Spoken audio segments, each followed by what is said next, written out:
Bonsoir, você chegou ao mais do mesmo. Deixa eu te perguntar com bastante sinceridade, você está precisando de férias?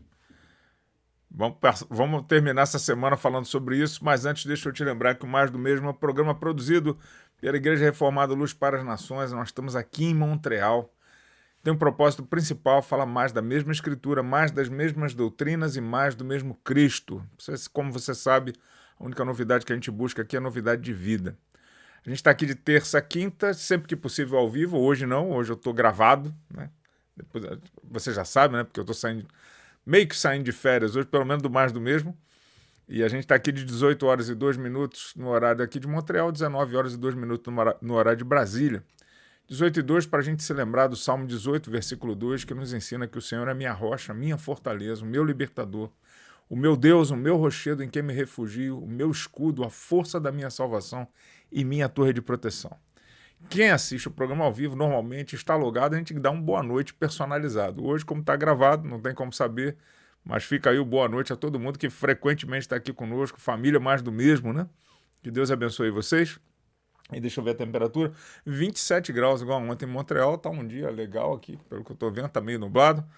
E hoje é dia que eu já vou pro camping lá junto para celebrar com vocês aí, junto com a igreja, né? O camping Família e LPN.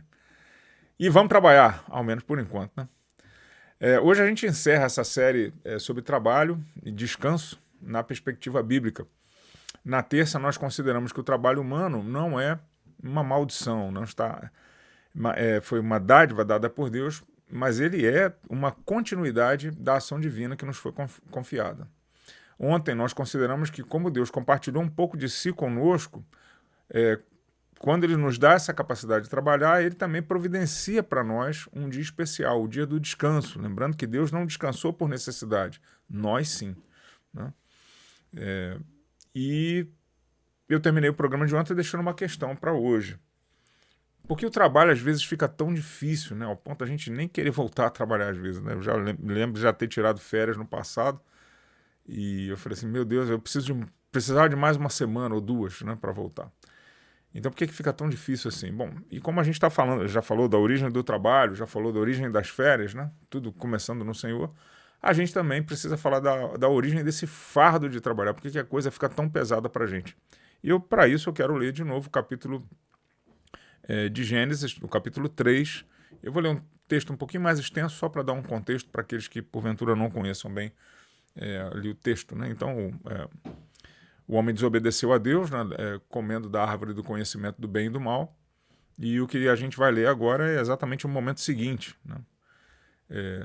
Ou melhor, vendo o momento em que Eva decide desobedecer a Deus e nos colocar, apresentar a Adão o pecado e depois nos colocar na situação que hoje nos encontramos.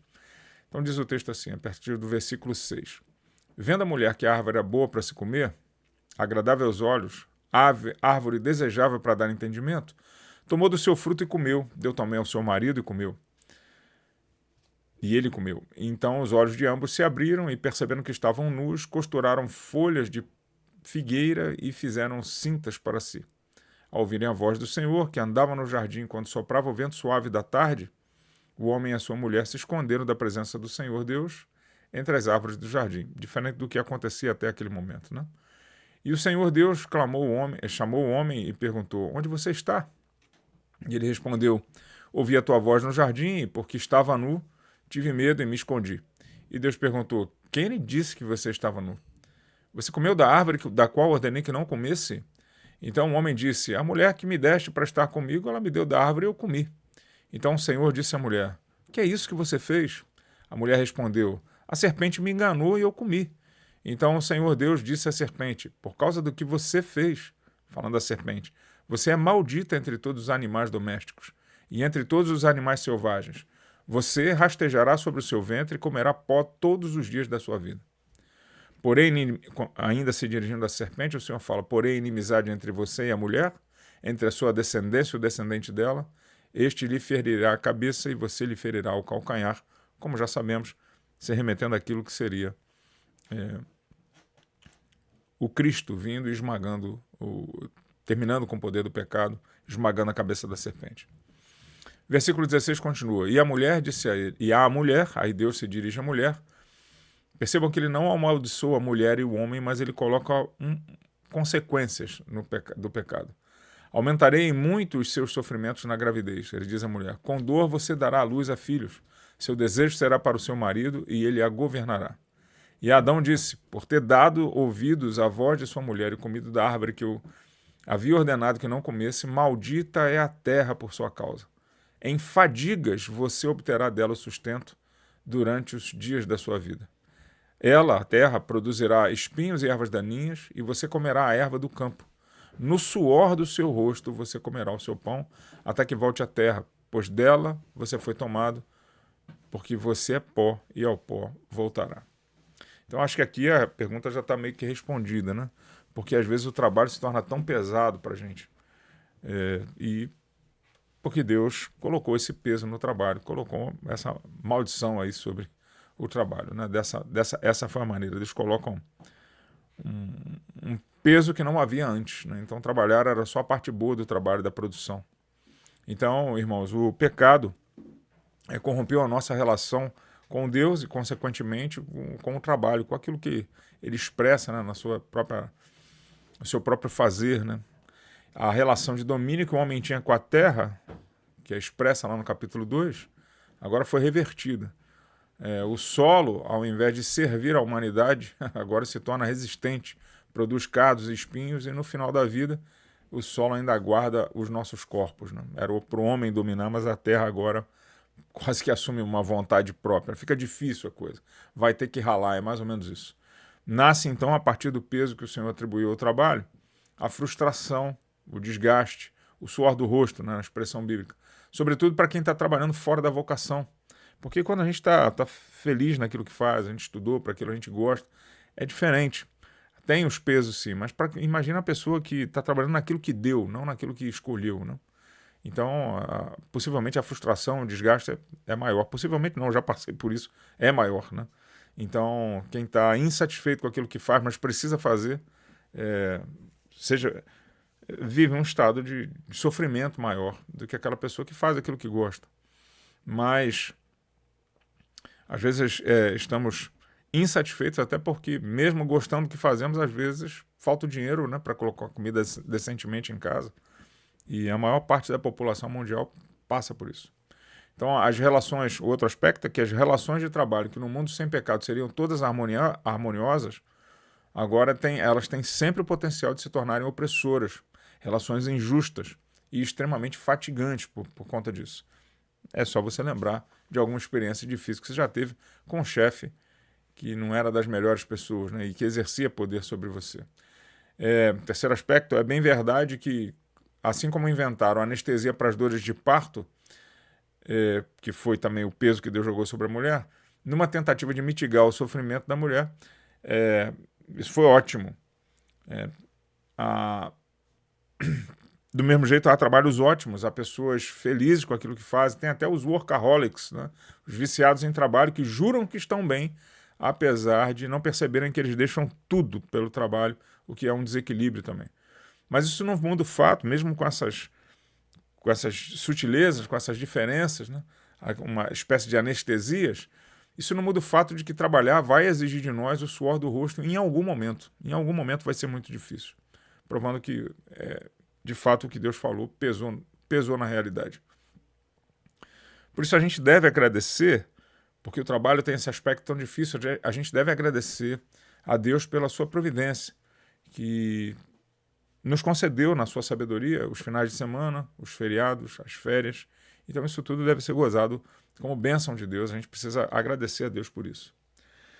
No entanto, e é uma segunda consideração maior que eu quero fazer, há um outro tipo de trabalho que me interessa um pouco mais, né, como eu falei desde o começo. O trabalho que nós realizamos para o reino de Deus. Então tem gente que pensa que o ministério é um lugar blindado contra cansaço, ou espera que seja assim. Que por ser obra de Deus, ele é sempre leve, sempre prazeroso, ou que deva ser sempre leve e prazeroso. Eu escuto muito o pessoal me dizer assim, se a gente não está com vontade, é melhor não fazer. Isso é uma infantilidade, uma imaturidade. É falta de experiência que gera esse tipo de afirmação, né?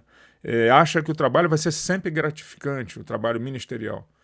Mas a Bíblia nos conta outra história. A Bíblia não nos enganou sobre isso. Moisés, por exemplo, chegou a dizer para Deus: não aguento mais, é pesado demais para mim. O que o Senhor arrumou comigo, né? Elias, depois de um milagre gigantesco no Monte Carmelo, entrou numa caverna e pediu a morte. Jeremias amaldiçoou o próprio nascimento. Ninguém cria na pregação de Jeremias. Ele era o único que falava a verdade. E era caluniado, injustiçado, sofria, ficou preso na porta da cidade lá, envergonhado. Asaf, no Salmo 73, confessa que os pés dele quase resvalaram quando notou como o ímpio vivia melhor do que ele.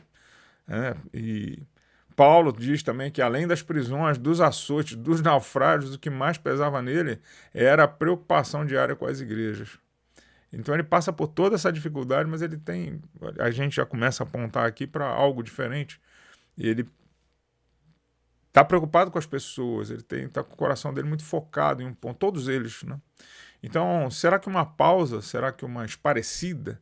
Eu me lembro de um amigo, nós começamos a trabalhar, e quando a gente começava a trabalhar um pouco mais tarde, a empresa era minha, do meu sócio, e a gente começava a trabalhar, a gente mergulhava, olha que privilégio, a gente mergulhava de manhã, morávamos perto da praia, a gente mergulhava, tínhamos o barquinho, mergulhávamos, voltávamos a trabalhar em torno das 10 horas. Chegávamos na praia às 7, mas começávamos às 10. Uma empresa de computação gráfica. E quando dava 10h30, às vezes falava assim, vamos dar uma esparecida. Eu falei, pô, a gente nem trabalhou, como é que vai esparecer, né? Porque, enfim. Quem sabe, você acha que um final de semana, por exemplo, aliviaria o Asaf, né? Ou Elias, ou Jeremias, ou Moisés? Não. Será que uma pausa, né? Será que um final de semana prolongado ou férias seriam capazes de renová-los? E é certamente que não, irmãos. Existe uma diferença enorme entre você estar cansado, porque fez um monte de coisa, e estar desanimado. O cansaço vem do corpo, do esforço, da entrega. Como eu gosto de dizer que é o cansaço do atleta. Ele treina, fica cansado, acaba a maratona cansado, acaba uma volta grande de bicicleta, como eu gosto de dar, ainda espero poder dar outra. Esse caso acaba cansado, mas acaba feliz, né? O cansaço do atleta é diferente do cansaço do escravo, né? Que, além de tudo, não volta para casa, ele está sempre em outra situação. Então, ficar cansado é sinal de quem está levando a vocação a sério, seja de tempo integral, como eu, ou nos ministérios que a gente exerce. Mas o desânimo é outro tipo de cansaço, né? O desânimo é outra coisa. O coração já não enxerga sentido naquilo que está fazendo, mesmo que seja sob o nome de que está fazendo pelo reino. É a alma que coloca a esperança na capacidade humana. E aí a pessoa fica decepcionada, porque ela não se sente capaz, assim, e as pessoas com quem ela está trabalhando também não demonstram mudança. Então, esse desânimo é a visão de quem já não enxerga as coisas pelos olhos da fé, nem da providência divina. Então é um tipo de cansaço que fere a alma, que não tem férias que resolvam. Mas foi o próprio apóstolo Paulo que disse que em tudo somos atribulados, né?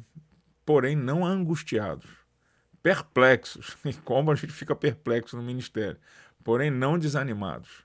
Então ele faz uma diferença entre o cansaço, que é inerente à atividade, o trabalho, e o estado de espírito que sobrevém.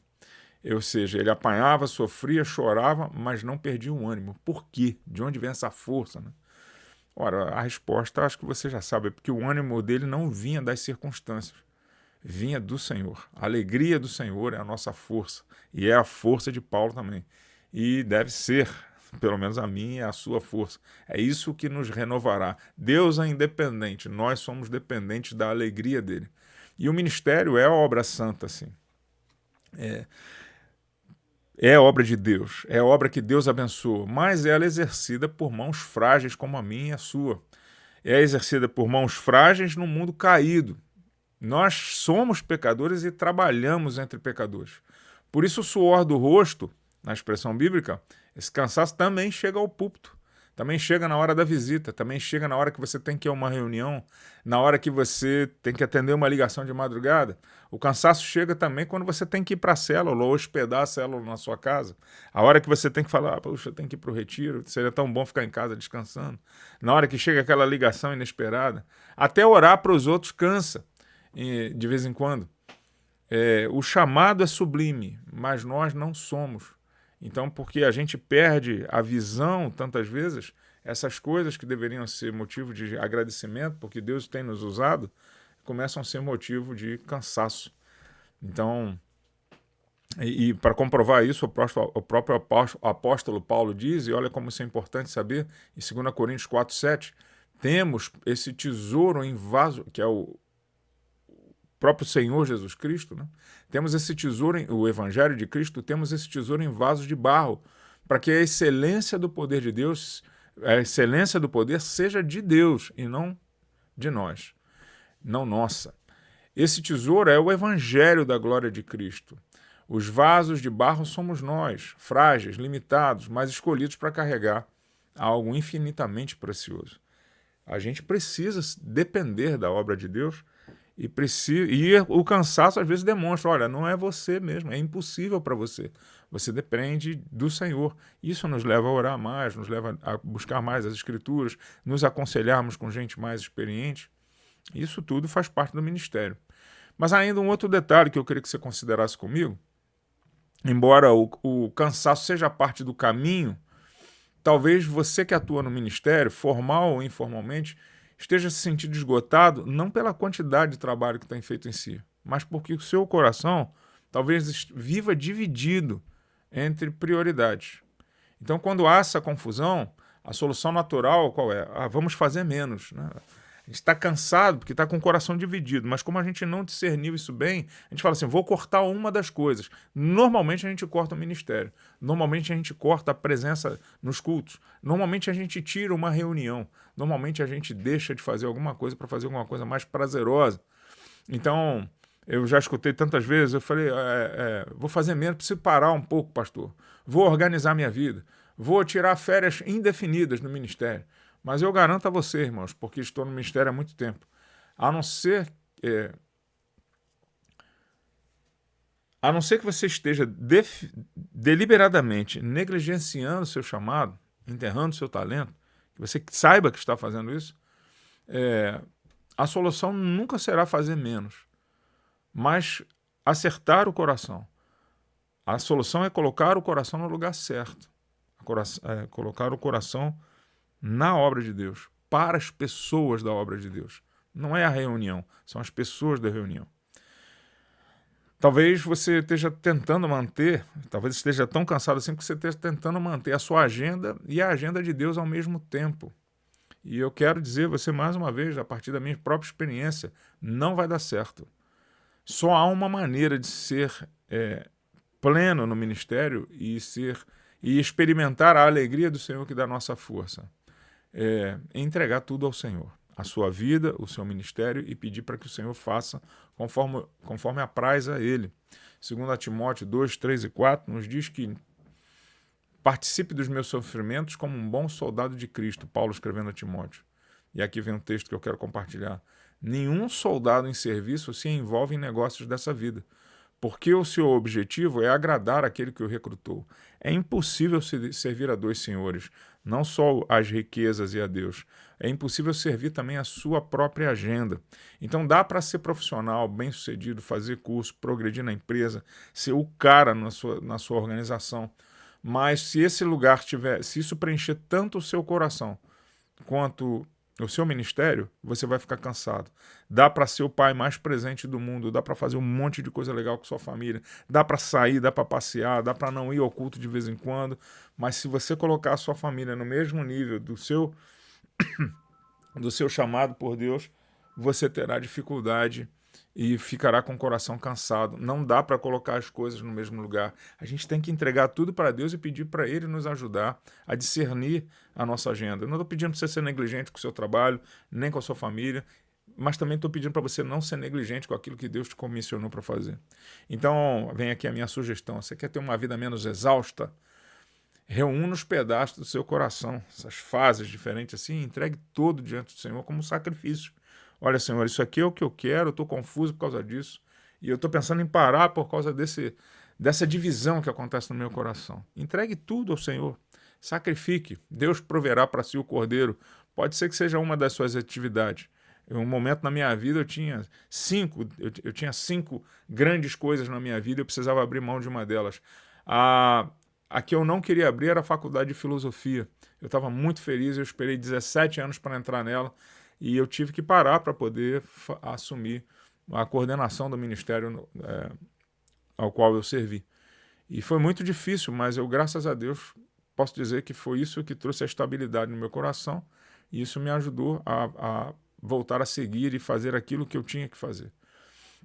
Então, não se enganem, porque apesar de eu ter trazido um tema de férias, eu ia até botar um boné aqui no final para dizer estou saindo de férias, né? Mas ainda tem. Lembrei que ainda tem o final de semana. Não se enganem, irmãos. Eu nunca tive tão pleno, tão renovado, tão íntegro quanto eu tenho me sentido nos últimos anos aqui junto com vocês na ILPN. Eu vou fazer uma pausa assim, mas não porque eu estou cansado. Na verdade, eu não estou nem cansado para tirar férias. Eu vou fazer isso pela minha família que está no Brasil. Eu não estou tirando férias para esquecer das minhas frustrações, e olha que são muitas. Mas vou aproveitar esse tempo para alimentar a esperança em dias onde o Senhor fará mais ainda. Eu não quero parar porque eu quero pensar em outras coisas, mas exatamente eu vou tirar esse tempo para pensar em como as novas vocações aparecerão, né? Como a nossa igreja participará de uma expansão, temos orado por isso. Como os batizandos, que já são mais, né, agora, com a última notícia que a Nancy me trouxe, já são, acho que, 5 batizandos, se não me falta a conta, que como os batizandos de setembro participarão com a classe de batismo, né? Eu vou parar para pensar nesse tempo, como é que vai ser a classe, como é que vão ser as classes, como é que vai ser com o discipulado, o novo pastor que estamos imaginando aqui para os jovens. Como serão os novos membros, né? Eu já começo a orar pelos novos membros que o Senhor trará para ouvir o verdadeiro evangelho. Então, minhas férias vão ser para pensar nessas coisas, para pensar mais ainda, porque meu coração não está mais dividido. Já esteve durante muito tempo, mas agora eu sei muito bem o que eu tenho que fazer. E farei até quando o Senhor permitir que eu faça.